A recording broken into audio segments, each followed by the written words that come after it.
Хоёр дахь сорилт бол үндсэндээ зээлээ яаж буцааж төлөх вэ гэдэг асуудал байгаа шүү дээ. Энэ 20 тэрбум долларын чинь зээлийг яаж буцааж төлөх вэ? 17 онд яаж буцаад төлөх вэ? 18 онд яаж буцаад төлөх вэ? Тэгэхээр бол үндсэндээ энэ нэг том бодлогууд нь одоо тэр валют орж ирэх тэр том бодлого тэр том төслүүд хөдлөхгүй бол биднэрт валют олдохгүй. Гадаадын хөрөнгө оруулалт бол орж ирэхгүй 2-3 жилдээ. Орж ирэх магадлал их муутай байгаа.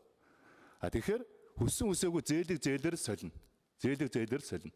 Зээлийг зээлээр солиход бид нар одооноосоо чармаалт гаргах хэрэгтэй. Ягаад гэвэл бид нар зээлчих зэрэглэлээ яаж сайжруулах юм бэ гэдэг асуудал шүү дээ.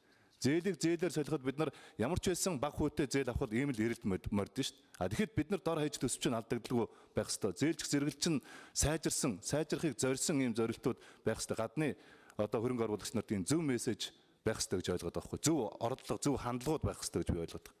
Тийм учраас энэ 2016 оны одоо яг төсвийг мөнгөний бодлогыг яг батлахад тэр валют яаж болох юм? Эргээд тэр зээлээ яаж төлөх юм бэ гэдэг энэ дээр бол яг тэр бодлогын арга хэмжээнүүд маш тодорхой орсон байх хэрэгтэй шүү.